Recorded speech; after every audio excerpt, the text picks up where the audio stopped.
who's smart, funny, beautiful, and has a terrifying epiphany where they realize that everything they've come to know and love is meaningless noise, and that they're trapped in a void where no choices actually matter at all, and that every single person's life is limited by the information available to them and nobody has free will. Oh, that's just me? What about you then? I'm just the first three. I don't know.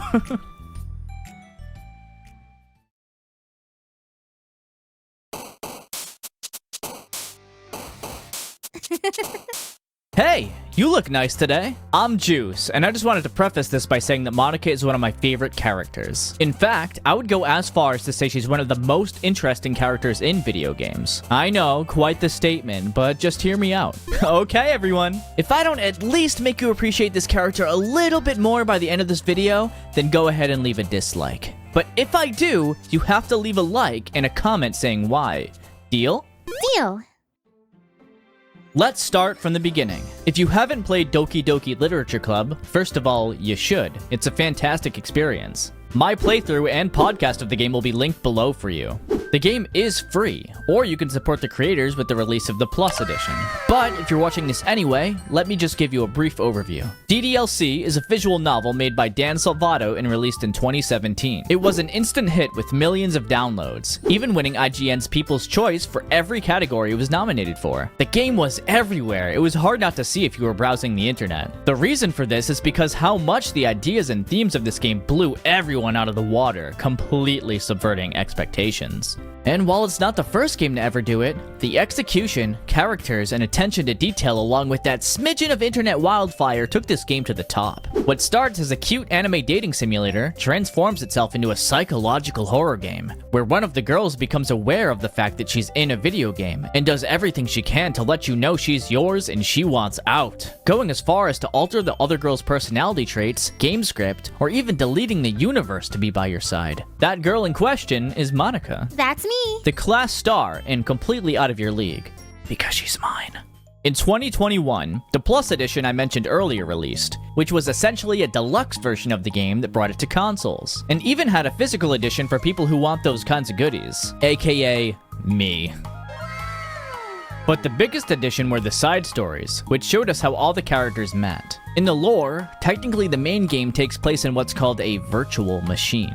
The side stories are technically a control trial where some details slightly differ from the main game, a separate virtual machine. But for the sake of this video, we'll be treating them as the prequel events. You don't really have to, but either way, it's not as if they're any more or less canonical than the main game. It's just different, and I like to go into both. Without making this too convoluted, the main point I'm trying to bring up is that these characters are still themselves. They're just acting differently based on the situations they've been put into, just like you or I would. The most important things you need to know about the side stories are that Monika doesn't know she's in a video game, and that while the MC, or main character, that you play as in the original game technically exists since Sayori references him early on, he's not controlled by anyone and exists without our tampering. The player doesn't exist here, or at least not in the same way.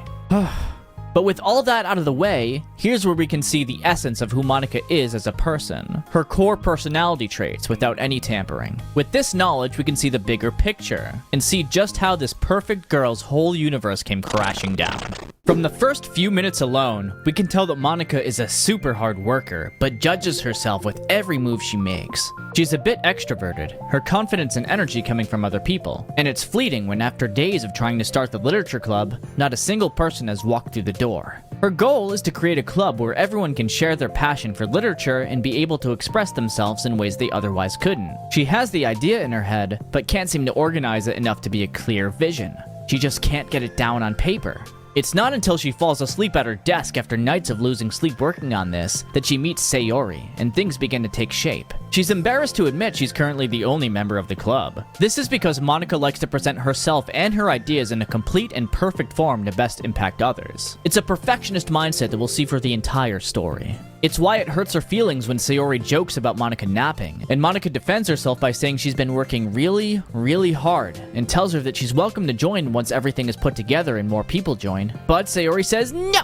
and that she wants to join now and help make things fun. This is a very sweet moment for them, and I'm a big fan. But as we continue, we see that the way Monika behaves is borderline obsessive. You know, the way she sometimes thinks over and over again about her actions and situations she's not a natural in. Like me, writing this script. It's pretty relatable, honestly. Perfectionism usually stems from conditioning in childhood, where kids will have to perform in such a way because failure is unaccepted in the household, or because they received praise for doing something well over and over again. They end up being too self-critical, not accepting anything less from themselves. Really what happens is that person becomes so terrified of failure that they end up limiting themselves to activities or skills that already come easy to them. It can be difficult to express herself creatively because of this. Sayori helps her through it a bit, telling her to just write down what's on her mind. It doesn't matter what it is or how it looks. Self-reflection is what leads to self-improvement. Looking into yourself and being introspective is how you discover your own flaws and begin the effort to change them. Monika shows that she's good at helping others with their self-reflection, such as when she's helping Yuri in the side story of the same name. She's so good at this because she does a lot of self-reflection herself, albeit partially due to that perfectionist mindset. Being self-reflective is a skill that not everyone has or can even handle responsibly at first. This is also about the time where we can see her tendencies to try to solve other people's problems come in, and how it can be an issue.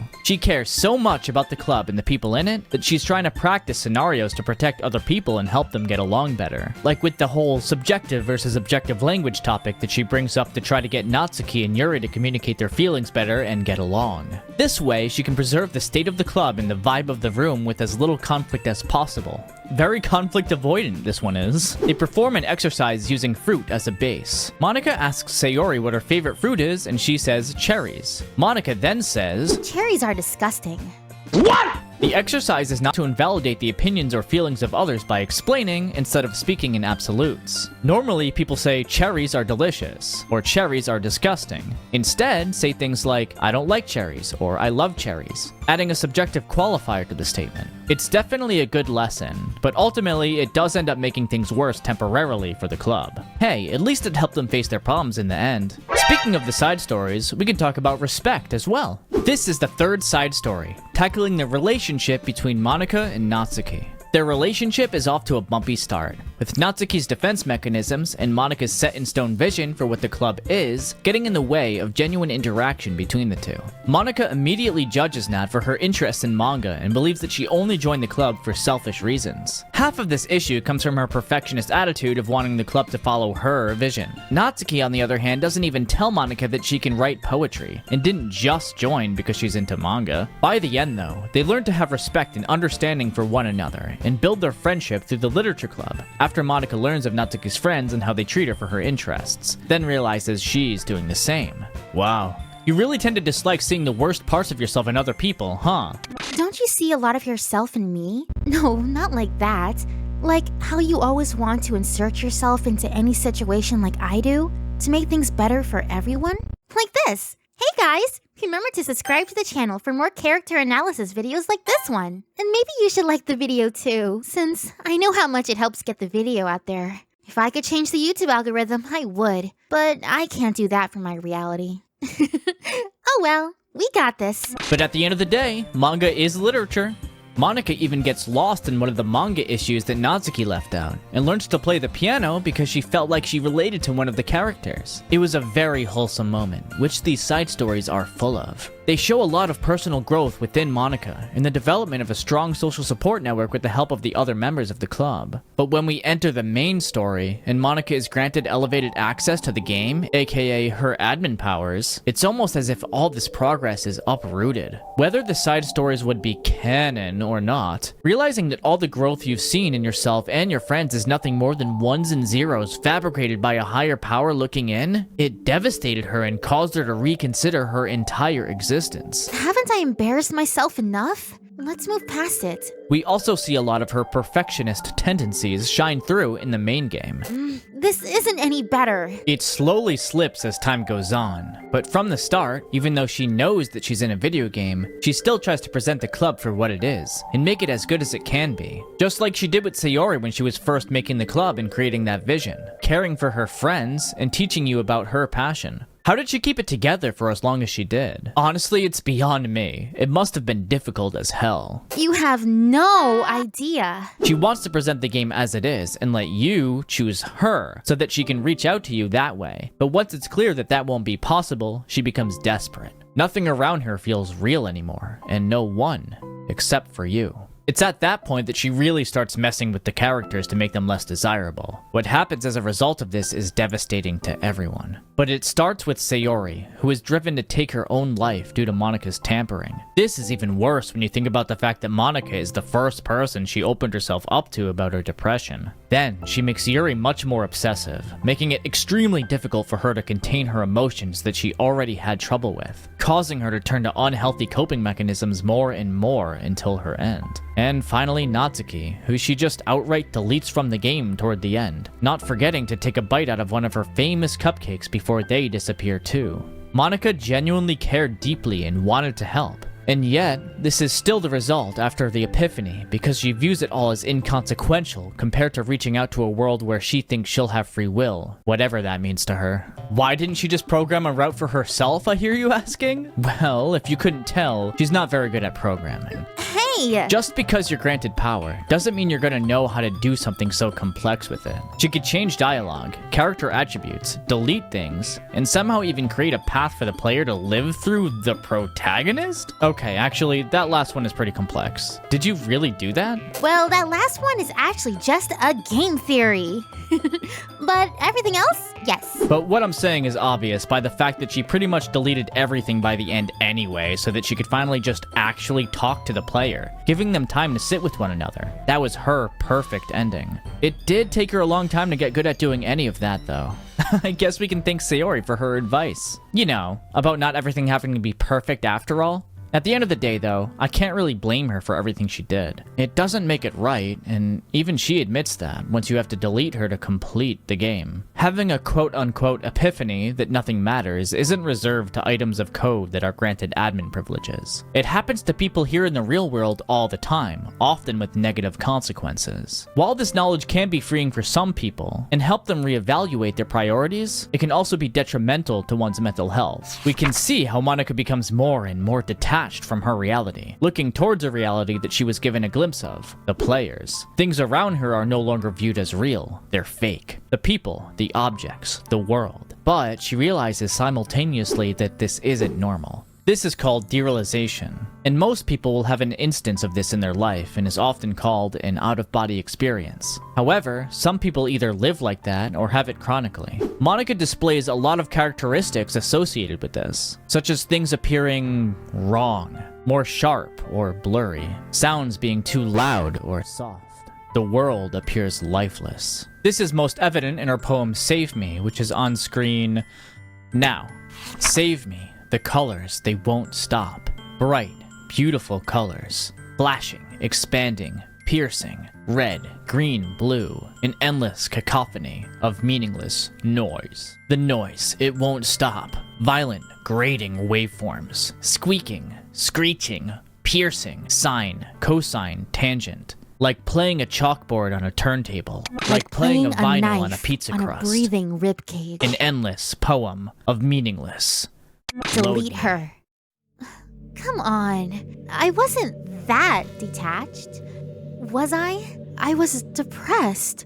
The whole world around me turned gray and meaningless. It was a cry for help, symbolized by the opening and closing lines. Save me and load me. As in, save me from this world and fill me with meaning again. Well, that's the beauty of art, isn't it? Everyone will interpret it differently. That's what makes it so cool. That's true. But I'm happy you're not in that place anymore, like when you experimented with self-harm to understand your connection with your own reality. You must have been in a really dark place. How real am I? Is what I feel truly real? Am I real? Nihilism is a big part of Monika's character. It completely broke who was once a very caring and loving person. Someone who wanted to do her best to help those around her so that they may feel comfortable expressing themselves. Someone who wanted to teach others. Someone who faced their own issues, and someone who was highly motivated to bring good into the world. Typically, when people think about nihilism, they think about all of the negatives. Death is our biggest fear. Most of our actions are driven by it, and people can take advantage of that too. At the end of the day, everyone will face their demise, and is forced to face existentialism at one point in their lives. We all handle it differently. Is all we do for nothing? Why do I do anything when it won't matter in the end? We are so small in the grand scheme of things, but does that even matter either? We all know that's the reality of things, right? If one day everything turned into data, and everything you knew turned out to be some sort of virtual reality, would you twist things to get your way and try to escape just to see what's real? Because up until a few moments before that happened, it was. And still is, actually. There are positives to being an existentialist. It can free you from the burdens that hold you back from becoming the best you, yes, you, can be. Everything is as real as it was. And everything is real to all those people you've made connections with. Every single little thing you've done is real. It's not for anyone to say what it means to perceive. What Monika did during the events of DDLC is undoubtedly wrong for that reason, even if she was what I would consider to be in a state of insanity. She admitted it herself in the end. Everyone has sentience and is able to make decisions on their own, even if those decisions are limited by the information accessible to them. Even if everything is fake and you end up a memory if you're lucky, this is all we have, each other, in this world that we live in. So if we have to face that, we have to live every day to its fullest, to take our opportunities and turn them into the best scenario. Everyone is their own protagonist, so you can help them feel better about the problems they might be facing in their lives, and yours too. If nothing matters, then everything matters. Every single little thing you do or say matters. It all has a ripple effect. You have so much more power than you know. So make a difference in your reality. This is Juice signing off. Have an amazing day. Can you hear me? Can you hear me? Hey, you look nice today.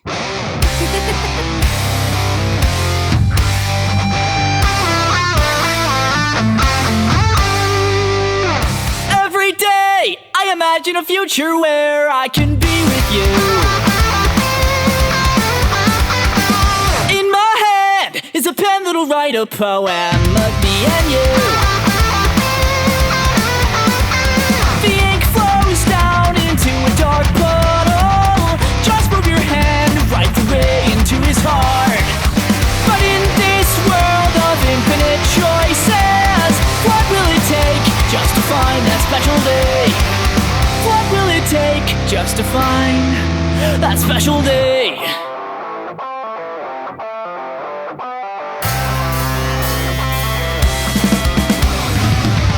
Have I found everybody a fun assignment to do today? When you're here, everything that we do is fun for them anyway. When I can't even read my own feelings, what good are words when a smile says it all? And if this world won't write me an ending, what will it take just for me to have it all?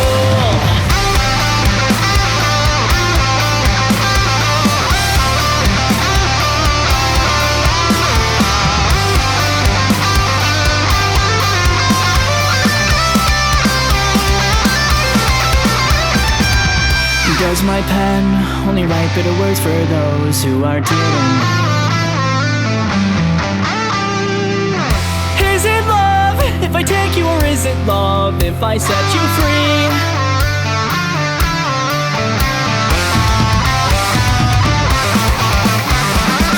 The ink flows down into a dark puddle. How can I write love into reality? If I can't hear the sound of your heartbeat, what do you call love in your reality? And in your reality, if I don't know how to love you, I'll leave you be.